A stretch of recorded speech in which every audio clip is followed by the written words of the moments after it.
क्या आप भी हैं एक ऐसे इंडियन इन्वेस्टर जिसने होम लोन लिया हुआ है ये सोचते हुए कि मुझे बेनिफिट मिलने वाला है इनकम टैक्स रेट्स का? मींस अगर मैं 30% की स्लैब में आता हूं और मेरा होम लोन की जो इंटरेस्ट रेट है वो है 8%, तो आपको ये लगता है कि 8% का 70% मींस मेरा effective post tax interest rate जो होगा वो 5.6% होगा। So let me tell you, ऐसा नहीं होता है, because according to income tax act section 24 and clause number B of income tax act, you should have an idea that there is a maximum capping of 2 lakh rupees only। इसका मतलब ये हुआ कि अगर 2 लाख रुपए तक का आपका इंटरेस्ट है तो 30% मतलब आपको सिर्फ 60,000 रुपीज की ही सेविंग होगी।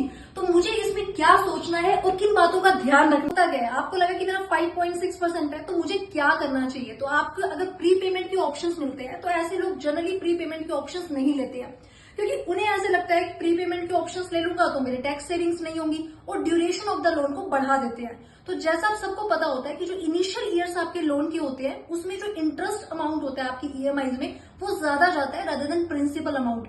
और अगर आपका जो इंटरेस्ट अमाउंट है वो 2 लाख रुपए से ज्यादा का जा रहा है तो इट्स कम्प्लीटली अ वेस्टेज, क्योंकि आपको ना तो टैक्स बेनिफिट मिल रहा है और उस केस में जो आपकी इंटरेस्ट रेट होगी अगर आप इसको मार्केट में लगाते या किसी और जगह पर इन्वेस्ट करते तो आपको ज्यादा रिटर्न मिलता। तो हमें करना क्या चाहिए? जब भी आपको प्रीपेमेंट के ऑप्शंस मिले तो उस टाइम के ऊपर आपको प्रीपेमेंट कर देनी चाहिए। अगर आपको बोनस मिल रहा है तो बोनस के टाइम के ऊपर भी आपको एक big chunk of money bank को जाके प्रीपेमेंट्स कर देंगे, अपने ईएमआई के अमाउंट को बढ़ाना चाहिए और आपकी ड्यूरेशन को बिल्कुल टैक्स एफिशिएंट बनाना चाहिए। मतलब 1 साल के अंदर मैक्सिमम जो आपका इंटरेस्ट रहना चाहिए it must be 2 lakh rupees only, तभी आपको टैक्स बेनिफिट्स मिलेंगे प्रॉपरली।